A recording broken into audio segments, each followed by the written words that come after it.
It's a medieval siege, something you'd expect in the Middle Ages. These were the words of UNICEF's Sheldon Yett, as reported in The Guardian, but while drawing comparisons with centuries past, they didn't refer to anything historic. No, Yett was talking about events happening today in 2025, about a city that has now spent over 500 days cut off from the outside world, surrounded by hostile forces that bombard its residential zones, refuse to allow in food or medicine, and kill, kidnap, or sexually assault those who try to escape. The Sudanese city known as El-Fasher. The capital of the North Darfur region, El-Fasher has been encircled since the spring of 2024 by the Rapid Support Forces, a paramilitary outfit that has now spent 2.5 years battling the Sudanese armed forces in a chaotic civil war. But while the overall conflict has been trending against the RSF since they lost control of Khartoum back in March, their hold on the country's western region of Darfur, a place nearly the size of Spain, has only grown stronger. Today, El-Fasher is the last remaining Darfuri city not under the paramilitary's control, and even that is contested. RSF fighters have been moving deeper into central neighborhoods ever since establishing a foothold in the city's northeastern districts.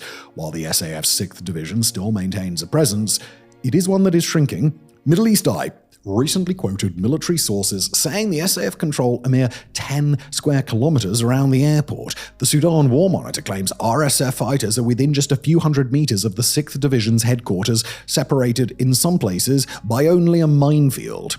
Others report that the paramilitaries have made major advances in recent weeks. Now, this doesn't mean that those defending El-Fasher are helpless. The SAF base is so fortified that it's unknown whether the RSF has the technical capacity to break through the perimeter. And the Joint Forces, a collection of Darfuri militias that have sided with the army despite historical enmity, are still able to mount a mobile defense, moving around the city at will. But these are mere crumbs of comfort beside the gigantic banquet of misery that is daily life in El-Fasher, not least for the civilians who are trapped alongside the army. Depending on which source you read, the number of ordinary people still in El-Fasher ranges anywhere from 260,000 to almost 750,000. Most are members of black African tribes like the Massacre, Fur, and Zaghawa that have been long persecuted by the nomadic Arab fighters who make up the core of the RSF. It was the paramilitary's forerunners, the Janjaweeds, that carried out the Darfur genocide against these same people 2 decades ago. Some have been living in El-Fasher ever since. Others came seeking refuge in late 2023 as the RSF swept across Darfur. Yet others only arrived earlier this year after the paramilitaries attacked and destroyed the giant Zamzam refugee camp that used to be located outside the city. What they all have in common is that they are imprisoned inside El-Fasher. The UN reports that a single 50-meter-wide exit remains under the control of RSF fighters, and while recent videos on social media have shown those fighters smiling and waving through civilians who want to leave, less propagandistic reports claim that the paramilitaries often execute men and boys who try to escape, while women and girls are liable to be sexually assaulted. Now, that's not to say that no one has ever escaped El-Fasher. Hundreds of thousands have fled the city at various points in the siege, heading west to the refugee camp at Tawila. The issue is that the 65-kilometer journey to Tawila has become increasingly dangerous. When Zamzam fell, RSF fighters stalked the refugees along the road, killing at random. Others tried to escape through the desert, only to die of exposure. Here's how some aid workers in the region described the journey to Tawila to the New York Times. The road is lined with hastily dug graves and abandoned bodies. It's commonplace. Not that staying put in El-Fasher is a better option. Speaking to multiple outlets at the end of August, Nathaniel Raymond, director of the Humanitarian Research Lab at Yale University, whose team has been monitoring the siege via satellite, described conditions this way, saying the suffering, quote, is unmatched anywhere in the world today except potentially Gaza. Remember, this is within the context of Sudan's wider civil war, a war that has displaced 12 million, pushed 25 million into extreme hunger, and seen whole cities sacked and burned. A war in which there are credible accusations of genocide in Darfur, and in which, according to former US Special Envoy for Sudan, Tom Perriello, the overall death toll may have already passed 400,000 people. So to say El-Fasher is experiencing unmatched levels of horror is a hell of a statement. Sadly, though, it may be right. Since last July, When famine was officially declared in Zamzam and other areas around the city, hunger and starvation have just become facts of life. 38% of all children under the age of 5 are thought to be acutely malnourished, with the last functioning hospital admitting up to 40 starving children a day. To quote the coverage in the Financial Times, aid workers said they had never witnessed conditions as bad. Now, that's not to say there's no food whatsoever. A handful of market stalls are still selling, but their prices are unaffordable for all but the very wealthiest. The Guardian reports a kilo of flour selling for the equivalent of $80 in a city where the average pre-war monthly salary was $70. And while 4 volunteer-run kitchens are still operating, offering one small meal a day, they've frequently been shelled, making visiting them dangerous. As a result, many in the city have been reduced to eating animal fodder just to stay alive. Speaking of shelling, the constant targeting of the city has added an extra layer of misery. Each day brings bombardments that start at dawn and continue through till night, usually targeting civilian areas and infrastructure. That one functioning hospital that we mentioned a moment ago, that's been bombed over 30 times, including a strike in January that killed 70 patients and staff. Other targets include homes and meeting places. In this case, the RSF aren't the only ones to blame. The SAF have also been accused of airstrikes on civilian districts, both in El-Fasher and across the wider war. In fact, indiscriminately bombing civilian areas is practically the SAF's signature move. But while the SAF are Islamist-aligned war criminals, the RSF is the only group that is both credibly accused of genocide and seems to have taken a sadistic delight in its crimes. Just look at the latest torture they've inflicted on El-Fasher, the distant buzz of drones. Supplied to the paramilitaries by the United Arab Emirates, drones have become a constant in the skies over El-Fasher. And while some are simply there for surveillance, others are used to randomly kill whoever catches the operator's eye. In mid-September, a drone strike on a mosque is thought to have killed around 80 people. To be clear, none of this is accidental, none of it is the result of careless aiming or mistaking civilian buildings for military installations. Rather, it all seems to be a part of a deliberate strategy by the RSF to wipe out Darfur's non-Arab communities. When the West Darfuri city of El Janina fell in 2023, for example, the paramilitaries conducted house-to-house massacres that targeted members of the Massacre tribe, killing perhaps 15,000. When they stormed Zamzam, their fighters machine-gunned crowds of fleeing civilians. Amnesty International has documented RSF members keeping women in sexual slavery, while UNICEF has reported children as young as 1 being And look, we know, we can't believe we just said those words either, and yet the evidence is there for anyone who can stomach to sift through the reports. The evidence is that the RSF are trying to finish the genocide their forerunners in the Janjaweed began a generation ago, one which they're carrying out with a kind of theatrical cruelty. And all of that brings us to their latest prop, the earthen berms being constructed around El-Fasher. Running for 31 kilometers, these earth walls are beginning to encircle the city. Built by the RSF, they are intended to create what the Yale School of Public Health's Humanitarian Research Lab has dubbed, quote, a literal killbox. It's the HRL that alerted the world to their construction, watching via distant satellites as the civilians of El-Fasher were walled inside. Most of the west, north, and east are now cut off, with more berms potentially under construction. According to the HRL, they serve 2 purposes.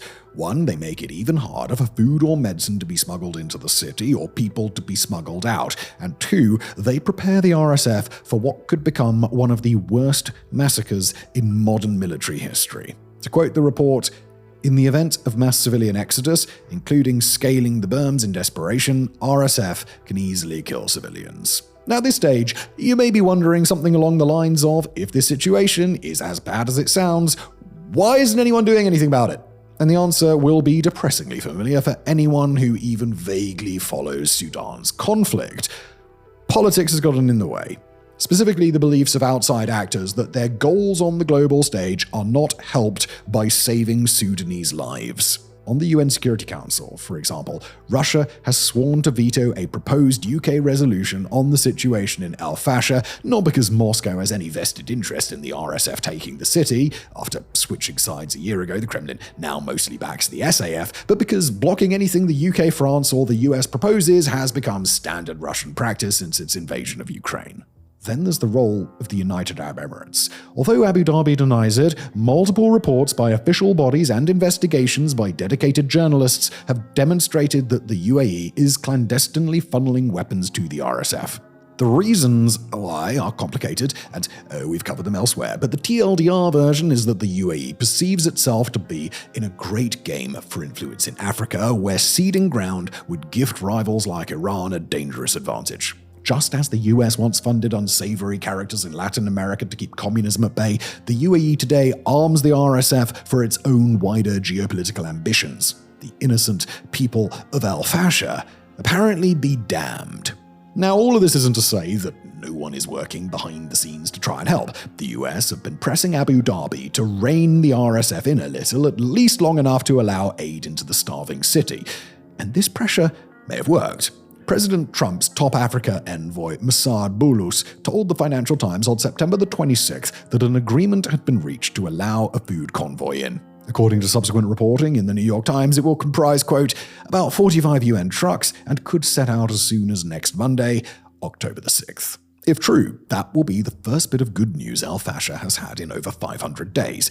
But even if it happens, questions linger over how effective it will be, not least because it remains unclear if the RSF will allow the food to reach the parts of the city still under control of the SAF and joint forces. Should the paramilitaries limit aid distribution to the neighborhoods already under their control, then it's unlikely to make much difference to civilian suffering.